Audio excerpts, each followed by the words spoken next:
Edward here from the infamous crypto viewing group. Quick plug as usual for my buddies, my pals, my teammates over the crypto viewing group, where we do a lot of remote viewing work.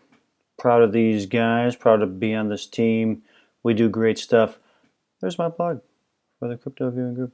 Okay, on to the next sessions here as I dig deeper and deeper into this target, which turned out to be Pando, the quaking giant, which again is the second largest life form, the second largest living organism on Earth, and possibly the oldest, estimated 80,000 years old. Some estimate possibly into the hundreds of thousands of years old. So here we have a living organism anywhere between 80 and several 100,000 years old. What does that organism, how are the memories stored? How are the records kept for an organism of this size and of this age? And this is where I go into. This is where I go into with these sessions. Per some of the variables in Dustin's tasking here, which are any available interactive, communicative consciousness or memory emanating from or associated with the targets. And that's what I go into. So in the next session here, I'm back into the soil, magnetics, wave patterns. I'm going to go quickly through this, the full analysis of these two sessions are on my Patreon. So I'm going to go through this quickly. But there was communication and questions about communication. What type of communication? What type of messaging would come through? Are they in glyphs of some sort? Which brought me to, in my research, along the lines of with an 80 to several 100,000-year-old living organism, how would their memories be stored? What type of record system would they have? Who lived in the area according to the United States Department of Agriculture, Forest Service, in that area of Fish Lake? These are the known habitants for the past 12,000 years.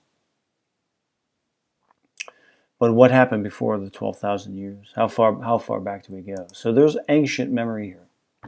And that's what I'm tapping into here. Some of these glyphs and symbols like this. These are some of the petroglyphs by the Fremont Indians that live there, and those types of things. I get onto the idea of names. And what is a name? What is important about a name? What is important about a name?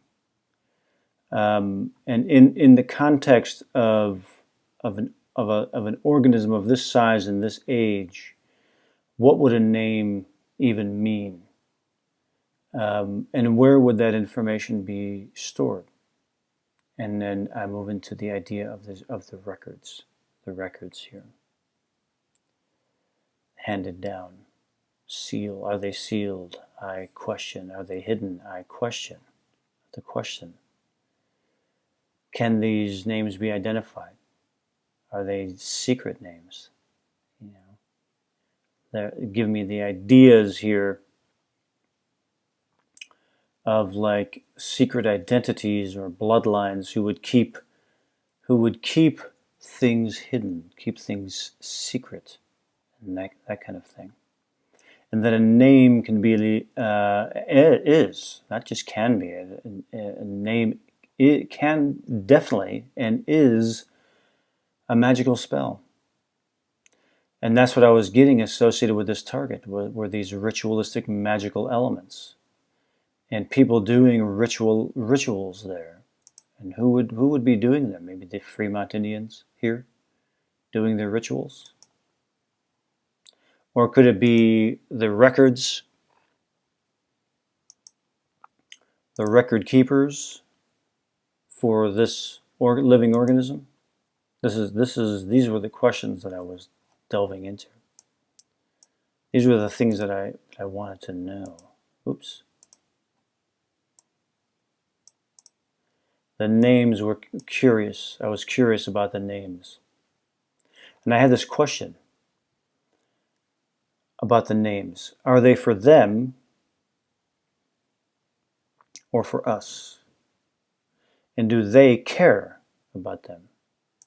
So if the them is this living organism, the names, would they want the names, or do we create the names for us and they could care less about them?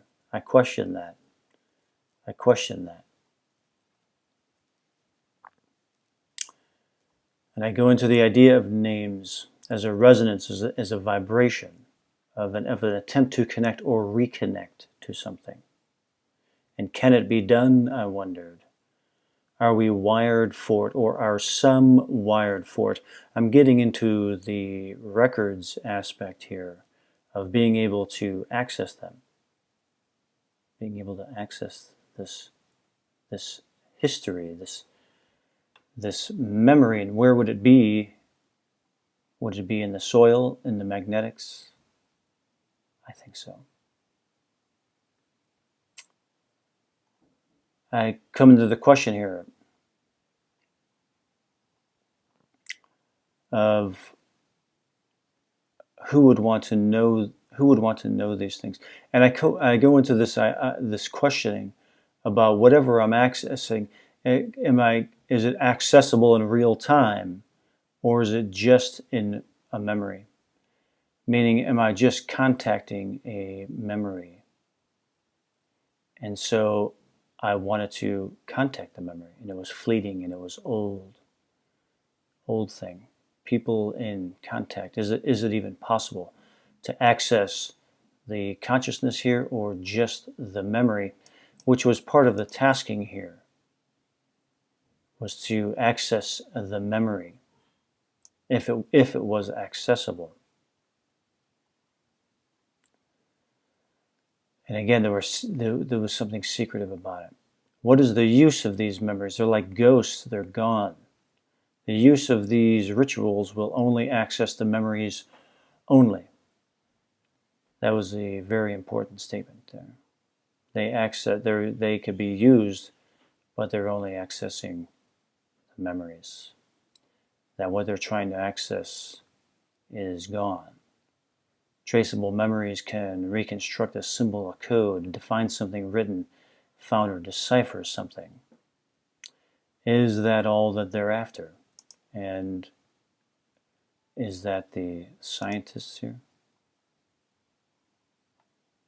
Someone trying to access these old beings, which is what the scientists are calling them here. Some type of an obsessed person. I think I was obsessed in this line of questioning. I wanted to know what memory is so important about this, and I got this idea of a scale. I wanted to understand that more. It's like the definition of something.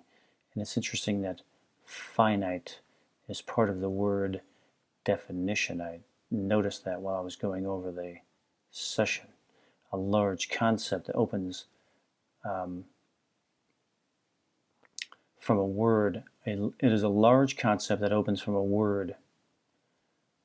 What is the definition here is what I wanted to know. It feels complex and foreign. Move to who understood it and describe how they understood it. And here I go into these ideas of incantations and magical observations, which to me felt like a smoke screen, and I wanted to unmask that and find out what this meant, not what possibly these people or beyond them may have been trying to obfuscate, trying to hide it from me, and I don't like that. I don't subscribe to those kinds of distractions. So it was movement. It was about movement, flowing, momentum. The definition of the force of movement is what I was going into here. So, and the elementals and movement, the force of movement here. I quote it here. These elements are in conjunction with the force of momentum. The process is about movement and the properties of it. How does one carry a wave? In an incantation, I wonder? The sound wave, would that be? A mental power? A mental element to it?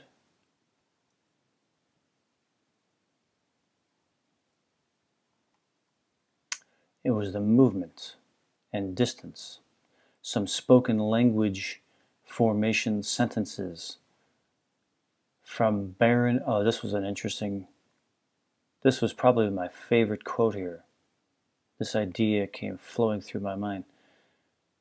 Some spoken language formulating sentences from barren places, bringing something in, spoken and movement together, like this guy dancing by the fire. There was some type of conjuring going on here.